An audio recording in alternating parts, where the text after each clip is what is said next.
Hello students, तो आपका स्वागत है हमारे चैनल पे। एंड आज हम पढ़ने जा रहे हैं कि टू स्ट्रेट लाइन होंगी जो प्लेन में वो पैरेलल भी हो सकती हैं, इंटरसेक्टिंग भी हो सकती हैं, कोइंसिडेंट भी हो सकती हैं। पर अगर हमें कोई भी दो लाइन की इक्वेशन दी है, ठीक है ना, उस पे क्या कंडीशन लगेगी कि ये दोनों लाइन क्या होंगी, पैरेलल होंगी।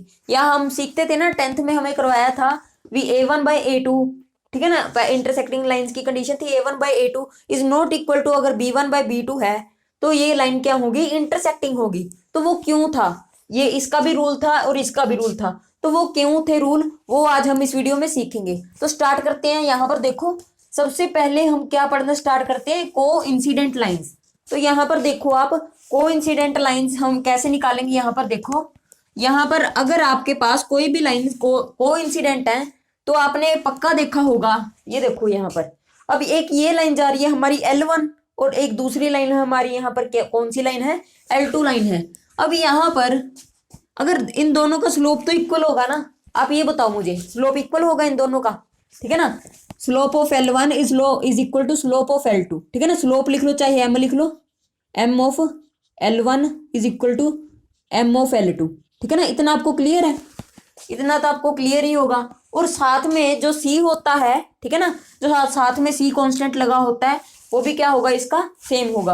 वो भी मैं आपको बताता हूँ क्यों होगा। अभी यहाँ पर देखो, ये हो जाएगा -A1 बाय, यहाँ पर पहले लिख लेते हैं L1 और L2 की इक्वेशन, ठीक है ना।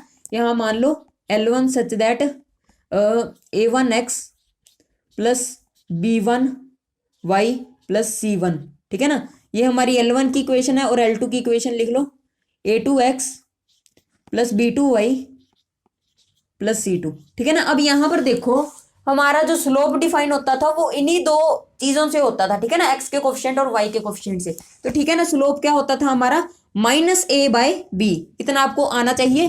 तो यहाँ पर स्लोप क्या हो जाएगा, -A1/B1, L1 का स्लोप ये हो जाएगा और M2 का स्लोप हो जाएगा -A2/B2। और अगर आप यहाँ पर ध्यान से देखोगे, ये दोनों क्या है, इक्वल हैं। इक्वल क्यों होने चाहिए, क्योंकि इन दोनों का स्लोप इक्वल ही होगा ना यार, इनके डायरेक्शन इक्वल है। जब डायरेक्शन इनकी सेम है तो स्लोप भी क्या होगा, सेम होगा, क्योंकि स्लोप ही क्या होती है, डायरेक्शन। तो माइनस से माइनस यहाँ पर कट हो जाएगा, A1/B1 और A2/B2। अब ये थोड़ा सा सुंदर नहीं लग रहा है ना। अगर हम A2 को इधर ले आए और B1 को उधर ले जाएं तो कुछ अच्छा बन जाएगा, ठीक है ना। तो यहाँ से क्या बन जाएगा, यहाँ पर देखो, दिस इंप्लाइज, अब यहाँ पर देखो A1/A2 को नीचे ले आए, A2 is equal to B1/B2 कर लिया हमने। तो अब ये कुछ अच्छा बन गया, ठीक है ना।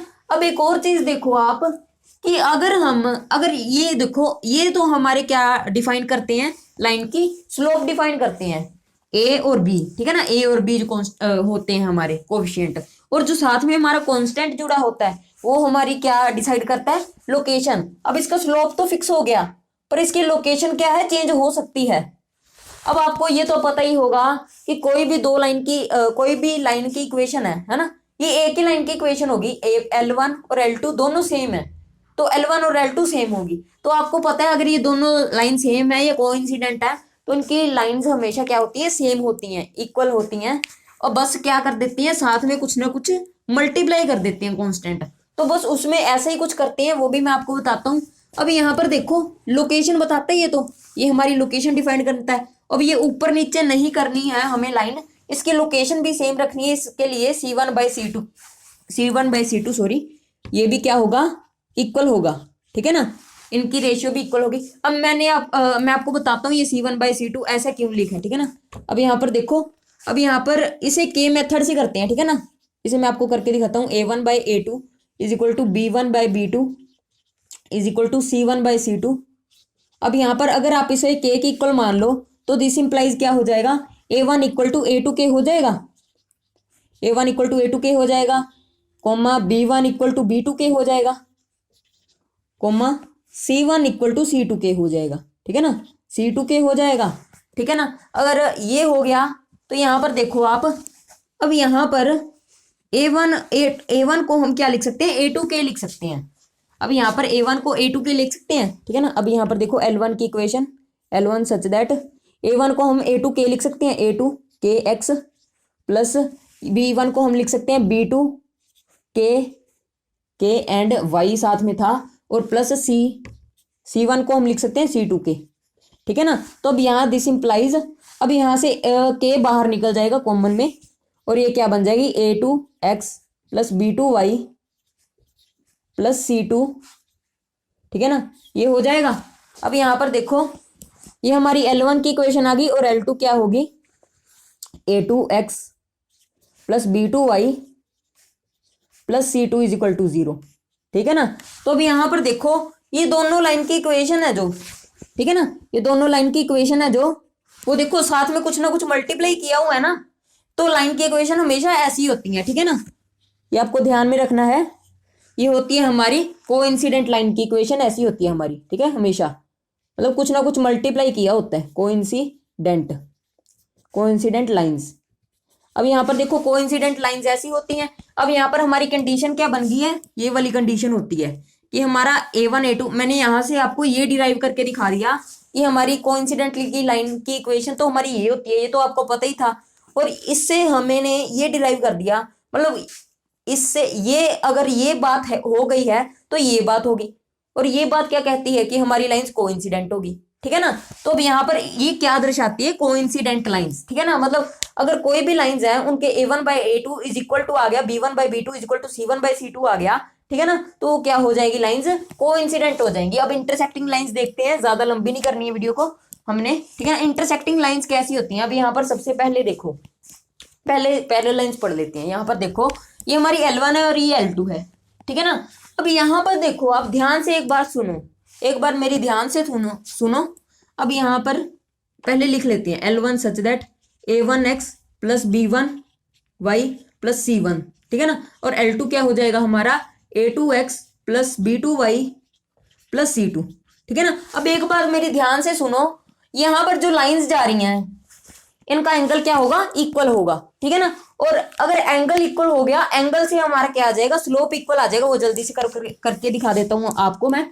इनका एंगल एक्स एक्सिस के साथ इक्वल होगा, और एंगल अगर एक्स एक्सिस के साथ इक्वल हो गया तो हमें एक चीज पता थी कि, वैसे वो आप वीडियो ही देख लेना, यहाँ पर आई बटन दे दूंगा मैं आपको, ठीक है ना। वो हमारी वीडियो थी एक, शायद 4th वीडियो थी आई थिंक, यहाँ पर आपको आई बटन मिल जाएगा, वहां पर आपको पता चल जाएगा कि हमें अगर एंगल सेम है एक्स एक्सिस के साथ तो उनका स्लोप भी इक्वल होगा, ठीक है ना। तो इससे क्या पता चलेगा हमें, पैरेलल लाइंस है, ठीक है ना, उनका स्लोप भी इक्वल होगा।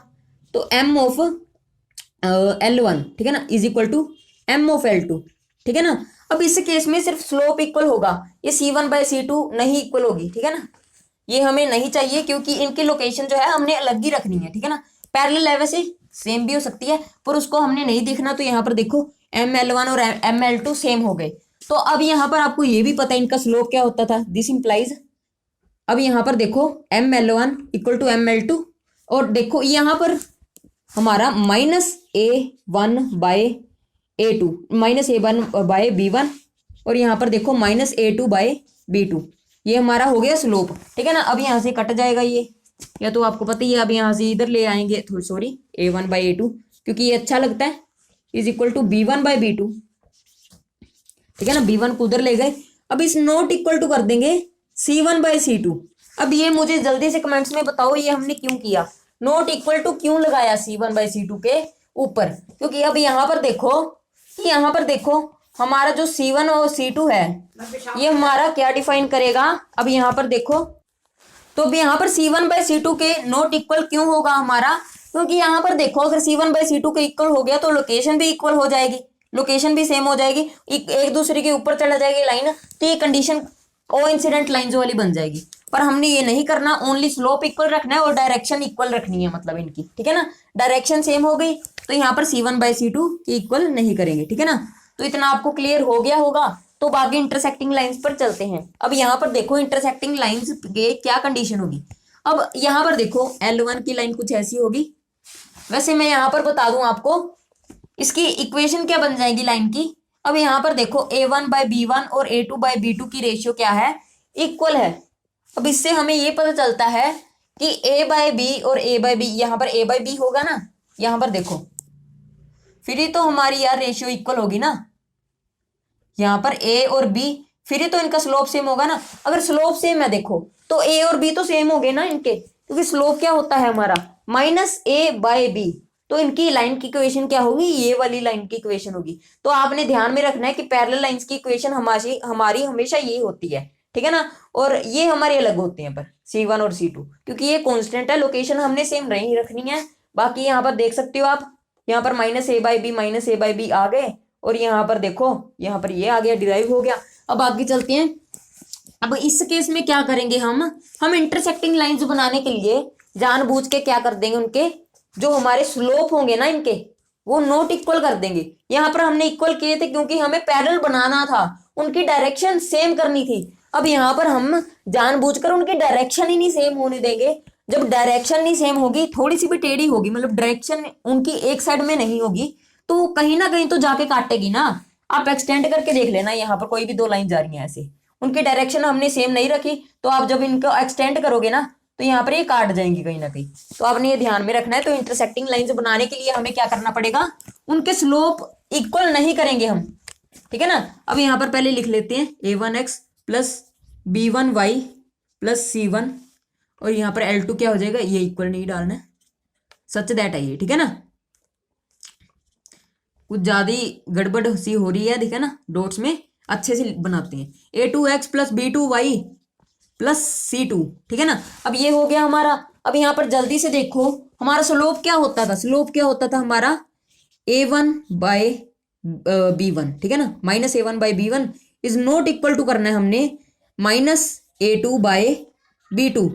अब ये नॉट इक्वल टू क्यों किया है, ये मैंने आपको बता दी, क्योंकि स्लोप इक्वल नहीं रखना। अब यहाँ पर देखो, आपको ये चीज तो पता ही होगी, बीच में अगर नॉट इक्वल टू का साइन हो या इक्वल टू का साइन हो या बीच में इनइक्वालिटी हो, तो आप दोनों साइड, इनइक्वालिटी में वैसे कुछ भी मतलब ज्यादा चीजें वैलिड नहीं होती हैं, उसके लिए कंडीशंस होती हैं बहुत सारी, पर नॉट इक्वल टू में आप कोई भी ऑपरेशन जो है लगा सकते हो, ठीक है ना। दोनों साइड आपने ऑपरेशन लगा सकते हो, ठीक है ना। अब यहाँ पर देखो -5 इज नॉट इक्वल टू 4 है, तो ऐसा थोड़ी ना है कि आप दोनों साइड माइनस से मल्टीप्लाई करोगे तो 5 इज इक्वल टू -4 हो जाएगा, ठीक है ना। अगर आप दोनों साइड माइनस से मल्टीप्लाई कर दोगे तो ऐसा थोड़ी ना हो जाएगा 5 -4 की इक्वल हो जाएगा, तो ये भी हमारा इक्विवेलेंट रहता है। तो इससे पता चलता है हम दोनों साइड ऑपरेशन जो है अप्लाई कर सकते हैं। अब यहाँ से हमने दोनों साइड माइनस को काटा, this implies a1/b1 is not equal to a2/b2। अब इससे डिराइव कर देंगे कि यहाँ पर ये आ जाएगा हमारा नीचे, क्योंकि ये थोड़ा सा अच्छा लगता है, ठीक है ना। मैथमेटिशियंस को कोई पड़ी नहीं थी कि इसे इधर ही लेके आना है, उन्हें आसान करना था हमारे लिए काम, ठीक है ना। तो ये आ गया हमारा। तो इसके लिए बस ये कंडीशन। अब आप कहोगे ये क्या बोल रहा है, सिर्फ ये कंडीशन C1/C2 की तो कोई बात ही नहीं की, उनकी बात करने की जरूरत ही नहीं है यार, क्योंकि यहाँ पर देखो, यहाँ पर लोकेशन से हमें कुछ लेना देना ही नहीं है, हमने बस स्लोप उसके अलग अलग कर दिए, स्लोप बिगाड़ दिए, तो अपने आप इंटरसेक्टिंग हो गई, इंटरसेक्टिंग हो गई तो बस हमारा काम खत्म। तो बस आज की वीडियो में बस इतना ही, एंड थैंक्स फॉर वॉचिंग। आप इसे नोट कर लो, आगे वाली जो हम वीडियोस डालेंगे, ठीक है ना, उसमें ये बहुत ही ज्यादा जरूरी चीज है, ठीक है ना। And thank you.